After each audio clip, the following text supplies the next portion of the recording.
우리는 다시 한번 변화를 경험하고 있습니다. 코로나가 많이 완화가 되어서 예전처럼 주일 오전 예배를 8시, 11시에 드리고 오늘부터 점심 식사를 저희가 할 수 있게 되었습니다. 자연스럽게 오후 예배도 드리게 되었고 속회 모임, 선교회 모임 등도 가능해졌습니다. 이런 변화 속에서도 변함없이 우리 찬양, 또 점심 식사, 또 여러 분야에서 우리 헌신하는 분들이 있습니다. 그분들의 수고에 깊이 감사를 드립니다. 지난 며칠간 조용한 시간을 보내면서 이번 주일엔 이 말씀을 나누면 좋겠다, 그렇게 마음속에 찾아든 말씀이 있었습니다. 왜 그랬는지는 모르지만 그래도 우리 교우들과 이 말씀을 나누면 참 좋겠다라는 생각이 들었는데요. 바로 그 말씀이 오늘 우리가 나누게 될 이 말씀입니다. 마태복음 5장, 6장, 7장을 가리켜서 우리는 산상설교라고 부릅니다. 예수님이 산에 오르셔서 전하신 말씀이라는 의미로 산상설교라고 부르는데요. 이 산상설교는 예수님의 모든 말씀 중에서 가장 중요한 말씀을 모아놓은 주님의 가르침 중에 정수에 해당이 되는 말씀들입니다. 특별히 우리들의 생활 속에서 우리가 지켜야 할 것을 일러주셨다라는 점에서 더욱 소중하게 여겨집니다. 산상설교를 다른 말로는 산상수훈이라고 부르기도 하고 때로는 산상보훈이라고 부르기도 합니다. 산상보훈이라고 할 때 이 보자는 보배 보자입니다. 그러니까 산 위에서 들려주신 보배와 같은, 보물과 같은 말씀이다라는 뜻이 되겠습니다. 이 산상보훈 안에 보물과 같은 말씀들이 가득 차 있는데요. 이 말씀을 우리가 잘 간직하면 우리들은 보물 상자가 됩니다. 보물 상자는 보물을 담고 있는 어떤 그릇 아니겠습니까? 그리고 우리가 이 말씀을 잘 지키면 우리들은 밤하늘에 빛나는 별과 같아질 수 있을 겁니다. 그리고 말씀을 우리가 온전히 따르게 되면 하나의 별을 지나 별자리를 꿈꿀 수도 있게 될 겁니다. 여러분, 우리가 보물과 같은 말씀을 잘 지켜서 하늘의 별자리처럼 자리를 잡는다면 그 자체도 소중하겠지만 그런 우리를 보고서 누군가 잃어버렸던 길을 되찾을 수도 있는 거 아니겠습니까? 그런 놀랍고도 귀한 일들이 주님이 들려주신 말씀을 통해서 우리 삶 속에 이루어질 수 있었으면 좋겠습니다. 산상보훈 안에는 예수님께서 실제로 보물에 관한 말씀을 들려주시기도 하는데요. 마태복음 오늘 6장 19절부터 21절까지의 말씀이 그렇습니다. 너희를 위하여 보물을 땅에다 쌓아두지 말라고 말씀을 합니다.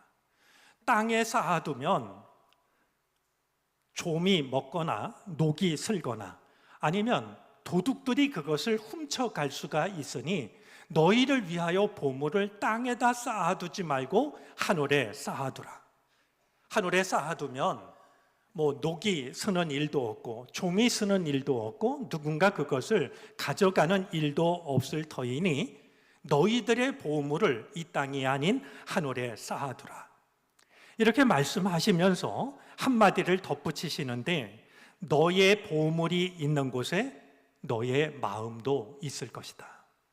그러니까 우리가 세상을 살아가면서 우리의 보물을 이 땅에만 쌓아두면 우리의 마음은 이 땅에 묶일 수밖에 없지만 우리들의 보물을 하늘에 쌓아두면 우리들의 마음이 하늘에 있을 수 있다라고 주님은 말씀을 하고 계십니다.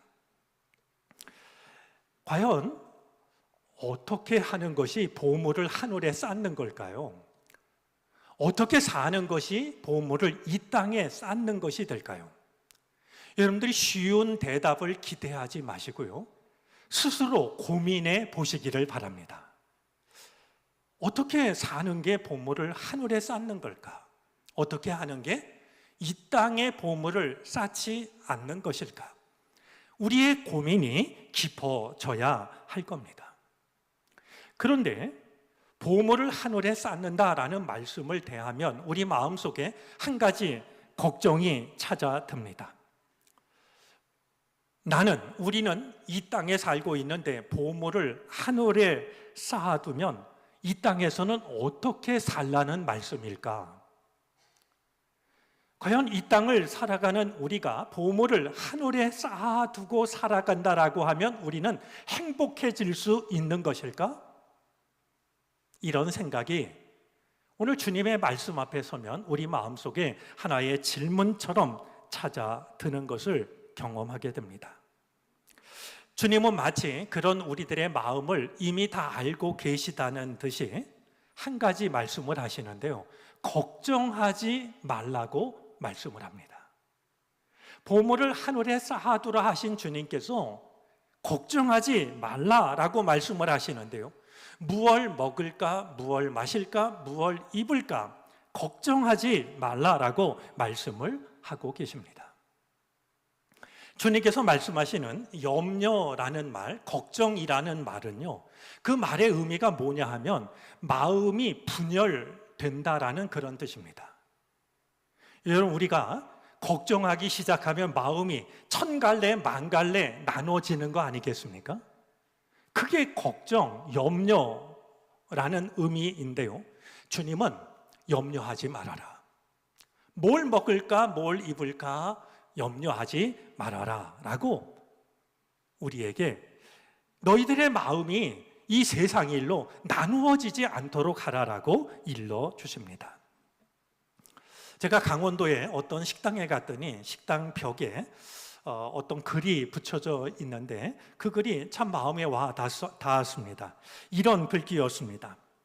걱정을 해서 걱정이 없으면 걱정이 없겠네. 걱정을 한다고 걱정이 사라진다면 걱정할 일이 세상에 뭐가 있겠느냐라는 그런 내용이었습니다. 사실 우리들의 경제가 예전보다 좋아지면서 무얼 먹을까, 무얼 마실까, 무얼 입을까 하는 걱정은 우리에게서 제법 사라진 것 같습니다. 그렇다고 걱정이 아주 사라진 건 아니어서요. 생각해보면 오히려 걱정이 훨씬 더 많아진 것처럼 느껴집니다. 무엇보다 건강에 대한 걱정이 참 많습니다. 제가 얼마 전에 병원에 가서 이렇게 기다리다가 병원 모니터에 이렇게 지나가는 자료를 보니까요, 우리 몸의 병이 1000가지가 넘는다고 그래요. 정말 별곳이 다 아파도 우리는 병원에 가야 되고 약을 먹어야 되고 치료를 받아야 되는 거 아니겠습니까? 건강에 대한 염려가 참으로 크고 많습니다. 또 자녀들에 대한 걱정도 한두 가지가 아니고요. 부모님에 대한 염려도 적지가 않습니다. 경제적인 걱정도 있고요. 또 미래에 대한 염려도 있습니다. 그런가 하면 사람들과의 관계로 인해서 우리는 무척이나 힘들어 하기도 합니다. 주님께서는 염려하지 말라라고 말씀하셨지만 우리는 이런저런 일로, 어떤 때는 눈에 보이는 일로, 어떤 때는 눈에 보이지 않는 어떤 일로 우리들의 마음은 끊임없이 갈라지는 경험을 하고 있습니다. 그런 우리들에게 주님은 우리들의 생각과 우리들의 눈길을 평소에 우리가 마음을 두지 않았던 곳으로 이끌어 가십니다. 먼저 주님은 우리에게 공중의 새를 보라고 말씀합니다. 공중의 새들을 보면 그들은 심지도 않고 거두지도 않고 거둬들인 것을 창고에 모아들이지도 않습니다. 하지만 하나님께서는 이 공중의 새들이 살아갈 수 있도록 먹을 것을 그들에게 전해 주십니다. 여러분, 예수님의 말씀을 따라서요, 공중의 새를 바라보면 제게는 두 가지가 눈에 띕니다. 하나는요, 공중의 새들은 모두가 다 맨발입니다. 혹시 양말 신은 새 본 적이 있으십니까? 겨울에 춥다고 털신 신은 새를 보신 적이 있는지요? 비가 많이 온다고 장화를 꺼내 신는 새도 없습니다. 새는 언제나 맨발입니다. 그런데도 1년을 거뜬히 살아냅니다. 또 한 가지 주님이 말씀하시는 것을 따라 공중의 새를 보면요, 새에게는 호주머니가 없습니다. 카드를 집어넣는 호주머니가 따로 있지 않고요, 내일 먹을 게 없을까 봐 먹을 것을 집어넣는 호주머니가 새에게는 없습니다. 맨발이요, 호주머니가 따로 없지만 하나님께서는 저 공중의 새들이 살아갈 수 있도록 돌봐주십니다. 이것을 말씀하신 주님은 너희들은 새보다 더 귀하지 아니하냐, 내가 공중의 새들도 먹이는데 하물며 너희들에게 필요한 것을 내가 주지 않겠느냐 질문을 하고 계십니다. 로마 참새 얘기를 한 번 더 해도 어떨까 싶습니다. 제가 오래전에 로마에서 말씀을 전한 적이 있는데요, 식사를 하러 갔을 때였습니다. 식당 앞 차를 주차했는데요, 목사님이 제게 그래요. 로마에서는 차를 잘못 주차하면, 나무 아래 주차하면 자기 차를 못 찾는 경우가 있다는 거예요. 무슨 얘기냐 물었더니 참새가 얼마나 많은지 나무 아래다가 차를 세워놓으면요, 참새들이 똥을 싸가지고 까만색 차가 하얀색으로 바뀐다는 거예요. 저런 과장이 어딨나 싶은데 목사님이 제게 묻습니다. 혹시 로마시에서 참새를 위해서 1년의 예산을 얼마나 세우는지 아냐는 거예요. 아니, 참새가 얼마나 많긴데 로마에서 참새를 위해 예산을 다 세우나 생각을 하고 있는데 목사님이 웃으면서 대답을 해요. 한 푼도 없다고 말이죠. 재미난 얘기였지만 제 마음속에는 의미 있게 남았습니다. 로마시에 참새가 아무리 많아도 따로 예산 세우는 법이 없고 따로 예산을 세우지 않아도 그 참새들은 넉넉히 살아갑니다. 왜냐하면 하나님께서 새들조차도 돌보시기 때문이죠. 주님은 또 염려에 쉽게 빠지는 우리들을 위해서 들의 백합화를 보라고 말씀합니다. 들에 핀 꽃을 보라는 겁니다. 들꽃들은 예쁜 옷을 입기 위해서 수고를 하거나 길쌈을 하지 않습니다.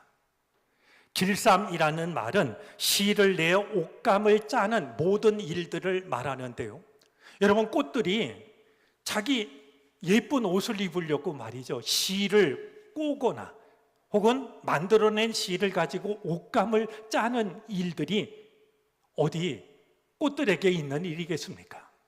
그냥 뿌리 내린 그곳에서 아름답게 피어날 뿐입니다. 그런데도 그들은 충분히 아름답습니다. 얼마나 아름다우냐 하면 주님의 말씀이 참 놀라운데요, 우리 인간 중에서 가장 부귀영화를 누렸다고 하는 솔로몬이 차려입은 그 옷보다도 저 들에 핀 꽃 한 송이가 더 아름답다라고 말씀하십니다. 여러분, 이 대목에서 하나님의 천칭저울을 마음속에 받아들였으면 좋겠습니다.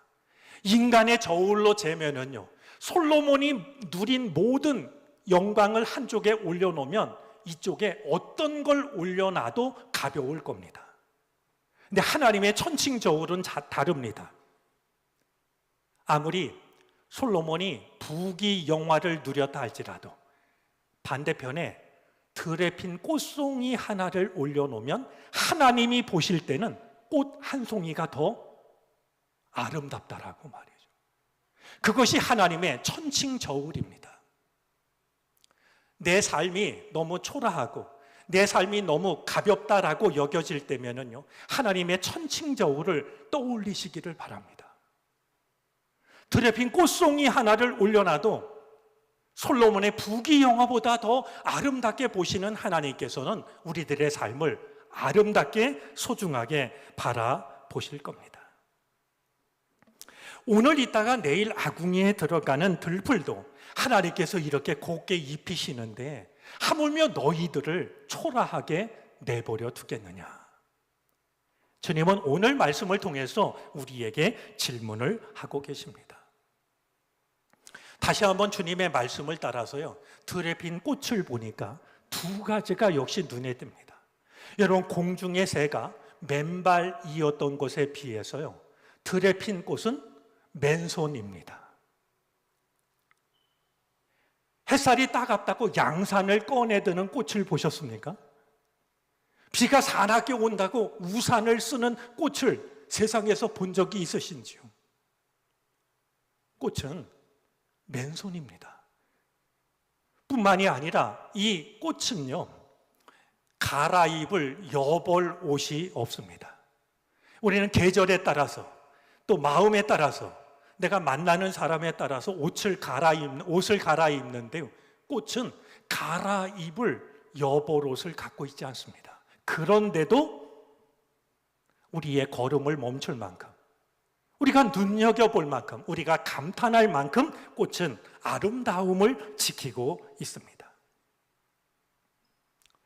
공중의 새, 들에 핀 들꽃 이야기를 하신 주님께서는 혹시 우리가 잊을까 봐 그러셨을까요? 아니면 이 정도면 마음에 새기라는 뜻이었을까요? 다시 한번, 그러므로 너희는 무엇을 입을까, 무엇을 마실까, 무엇을 먹을까 염려하지 말라.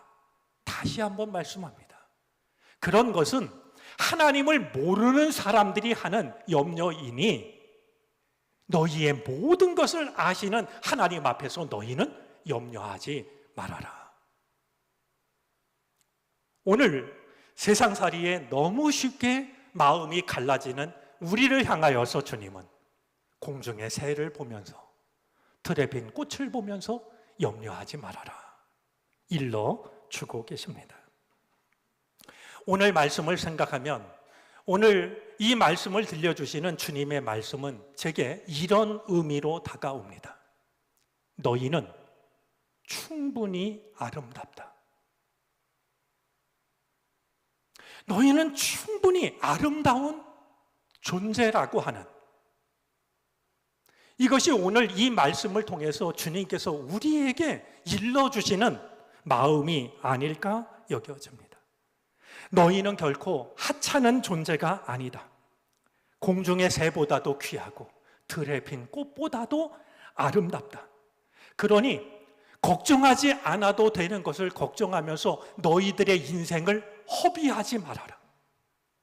한탄하면서 시간을 보내지 말아라. 내가 다시 한번 말한다. 너희는 충분히 아름답다. 이런 예수님의 마음을 잘 담고 있는 동화가 떠올랐습니다. 이현주 목사님께서 쓰신 미운 돌멩이라는 동화인데요, 어린 자녀를 두신 부모님들이 계시면 한번 집에 가셔서 미운 돌멩이라는 동화를 찾아서 아이들에게 한번 들려주셔도 좋을 것 같습니다. 혹시 수석의 취미를 가지신 분이 있는지 모르겠는데요, 우리 강가에 가면 돌멩이들이 참 많이 있지 않습니까? 예쁜 돌멩이들은요, 사람들 눈에 띄어가지고 사람들에게 선택을 받습니다. 빛깔이 예쁘다든지 모양이 특이하다든지, 그러면 사람들이 그 돌멩이를 선택해가지고 아주 소중하게 자기 집으로 가져가죠. 그런데 대부분의 돌멩이는 그냥 강가에 내버려진 채로 있습니다. 미운 돌멩이들입니다. 바로 이 미운 돌멩이들에 대한 이야기인데요, 아무도 나를 선택하지 않은 미운 돌멩이 중에 하나가 자기 머리 위를 불어가는 한이 바람에게 질문을 합니다. 왜 사람들은 예쁜 돌멩이들만 좋아할까요? 그러자 한이 바람이 대답합니다. 사람들은 그 돌멩이들로 자기 방을 아름답게 꾸미지. 얘기를 들은 이 미운 돌멩이가, 나도 누군가에게 선택되어서 그의 방을 아름답게 꾸미면 얼마나 좋을까 생각하고 있는데요. 마치 그 마음을 다 안다는 듯이 한이바람이 이 못생긴 돌멩이들 주변을 돌면서 이런 말을 들려줍니다. 그러나 슬퍼하지 마라. 이 못생긴 돌멩이들아. 사람들이 가지고 간 돌멩이는 겨우 한 칸 방을 꾸미고 있지만 너희는 이 지구를 아름답게 꾸미고 있지 않느냐? 하하하. 하나님이 지으신 이 세상은 너희들 같이 못생긴 것들이 있어서 아름다운 법이란다. 미운 돌멩이가 지금 도대체 한이바람이 어떤 얘기를 하고 있는 건가 생각할 때 한이바람이 다시 한번 이야기를 들려줍니다. 저는 이 한이바람의 얘기가 참 소중하다라고 여겨지는데 이렇게 말합니다. 여기서는 몰라.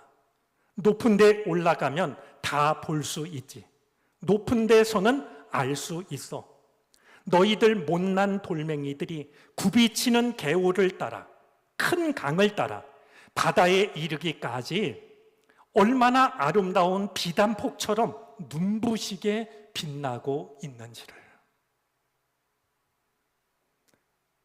너희들 하나하나는 어느 누구도 선택하지 않는 못생긴 돌멩이들이지만 높은 데서 보면 알 수 있다고. 흐르는 개울물을 따라 강물을 따라 너희들이 얼마나 아름답게 비단폭처럼 빛나고 있는지를 높은 데서 보면 알 수 있다. 한이바람이 들려주는 얘기는 나 자신을 초라하게 여길 때마다 하나님께서 우리들에게 들려주시는 주님의 음성이라는 생각이 듭니다. 그런 점에서 오늘 33절 말씀은 염려하지 말라라고 말씀하셨던 주님의 말씀의 결론처럼 여겨지는데요. 여러분 33절을 한번 찾아보시겠습니까? 우리 주님의 말씀을 마음에 글씨를 쓰듯이 한번 같이 읽어보도록 하겠습니다. 그런즉 너희는 먼저 그의 나라와 그의 의를 구하라. 그리하면 이 모든 것을 너희에게 더하시리라. 아멘. 여러분, 이 33절 말씀을요, 유진 피터슨 목사님은 메시지에서 이렇게 번역을 합니다. 너희는 하나님이 실체가 되시고 하나님이 주도하시며 하나님이 공급하시는 삶에 흠뻑 젖어 살아라. 뭔가 놓칠까 봐 걱정하지 마라. 너희 매일의 삶에 필요한 것은 모두 채워주실 것이다.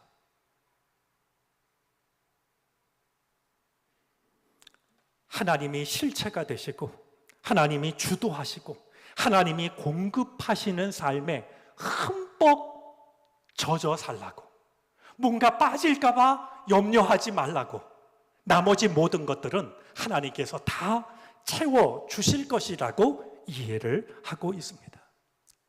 여러분, 이것이 참된 그리스도인의 모습 아닐까요? 하나님을 믿는 사람과 믿지 않는 사람을 구분할 수 있는 중요한, 어쩌면 결정적인 차이가 아닐까요? 세상 사람들은 염려하지 않기 위해서 내 창고에 내가 필요하다는 것을 가득 채우는 삶을 살지만 우리는 하나님께서 내 삶을 이끄신다라는 그 믿음을 가지고 우리의 삶을 하나님께 맡기는 삶을 선택하는 것, 염려하지 않는 것, 이것이 바로 하나님을 아는 자들과 하나님을 모르는 자들의 차이가 되어질 것입니다. 하나님이 실체가 되시고 하나님이 주도하시며 하나님이 공급하시는 삶에 흠뻑 젖어 살라라는 메시지의 한 구절은 서양 동화인 벨벳 토끼라는 이야기 하나를 떠올리게 합니다. 여러분, 서양 동화 중에 벨벳 토끼라는 제목의 짤막한 동화가 있는데요. 어느 날 토끼 인형이 새로 아이 방에 들어오게 됩니다. 들어와서 보니까 말 인형이 아이 침대 머리맡에 놓여져 있습니다. 새로 들어온 토끼 인형이 말 인형에게 궁금한 것을 묻고 말 인형이 토끼의 질문에 대답을 하는 내용입니다. 장난감 토끼가 묻습니다. 나는 진짜 토끼가 되고 싶어. 진짜는 무엇으로 만들어졌을까? 진짜는 무엇으로 어떻게 만들어졌는가는 아무 상관이 없어. 그건 그냥 저절로 일어나는 일이야. 진짜가 되기 위해서는 많이 아파야 해? 때로는 그래. 하지만 진짜는 아픈 걸 두려워하지 않아. 진짜가 되는 일은 갑자기 일어나는 일이야? 아니면 태엽 감듯이 조금씩 생기는 일이야? 그건 아주 오래 걸리는 일이야. 그럼 진짜가 되려면 어떻게 해야 해? 아이가 너를 진정으로 사랑하고 너와 함께 놀고 너를 오래 간직하면, 즉 진정한 사랑을 받으면 너는 진짜가 되지. 얘기를 나누던 토끼 인형이 마지막 중요한 질문을 합니다. 사랑을 받으려면 어떻게 하면 되지? 그러자 말 인형이 이렇게 대답합니다. 깨어지기 쉽고 날카로운 모서리를 갖고 있고 또는 너무 비싸서 아주 조심스럽게 다루어야 하는 장난감은 진짜가 될 수 없어. 진짜가 될 즈음에는 대부분 털은 다 빠져버리고 눈도 없어지고 팔다리가 떨어져 아주 초라해 보이지. 하지만 그건 문제가 되지 않아. 왜냐하면 진짜는 항상 아름다운 거니까. 이 짤막한 동화를 읽다가 눈시울이 뜨거워졌던 제 심정을 공감하실지 모르겠습니다.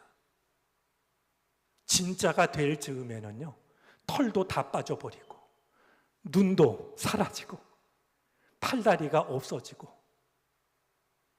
더없이 초라할 수 있지만 그건 문제가 되지 않는다는 거예요. 진짜는 항상 아름답기 때문에. 세월이 지나가면서 우리들의 겉모습은 초라해졌을지 모릅니다. 주님의 일을 하는 것도 젊은 시절에 열심히 봉사하고 헌신했던 것이 언제였던가 싶을 만큼 그런 일로부터 멀어져 계실지도 모릅니다. 하지만 낙심하거나 초라하게 여기지 마시기를 바랍니다. 왜냐하면 진짜는 항상 아름답기 때문입니다. 공중의 새를 귀하게 여기시고 들에 핀 꽃을 아름답게 바라보시는 하나님은 우리를 더 귀하게 여기시고 더 아름답게 바라보고 계십니다. 보물을 하늘에 쌓기를 바랍니다. 무얼 먹을까, 무얼 마실까, 무얼 입을까 마음이 갈라지지 않게 되기를 바랍니다. 그래도 마음속에 염려가 찾아든다고 하면 눈을 들어 공중의 새를 바라보시기를 바랍니다. 그들이 맨발이라는 것, 호주머니가 없다는 것, 그래도 하나님께서 그들을 먹이신다라고 하는 것, 그래도 또 염려가 찾아든다고 하면 이번에는 들에 핀 아무도 돌보지 않는 꽃을 바라보시기를 바랍니다. 햇볕과 비를 가릴 우산도 없고 갈아입을 여벌 옷도 없지만 아름답게 피어나고 있는 들꽃을 바라보시면서 하나님은 나를 솔로몬의 영광보다 더 들꽃을 아름답게 바라보시는 하나님은 여전히 나를 아름답게 바라보고 계시다는 사실을 떠올릴 수 있게 되기를 바랍니다. 공중의 새보다 들에 핀 들꽃보다 귀하고 아름답다 하셨던 주님의 말씀을 마음에 선물처럼 간직하시고 아름다운 사람으로 아름다운 삶을 살아갈 수 있게 되기를 바랍니다. 기도하겠습니다. 하나님, 세월이 지나갈수록 자신이 없고 갈수록 초라해질 때가 있습니다. 가진 것은 많아졌지만 존재가 빈약하고 가벼워질 때가 있습니다. 주님의 말씀을 따라 공중의 새와 들의 꽃을 바라봅니다. 주님의 은혜 안에서 우리가 충분히 아름다운 존재임을 확인시켜 주시니 감사합니다. 하나님이 실체가 되시고 하나님이 주도하시고 하나님이 공급하시는 삶에 흠뻑 젖어 살게 하시옵소서. 우리를 충분히 아름답다 하시는 예수 그리스도의 이름으로 기도를 드립니다. 아멘.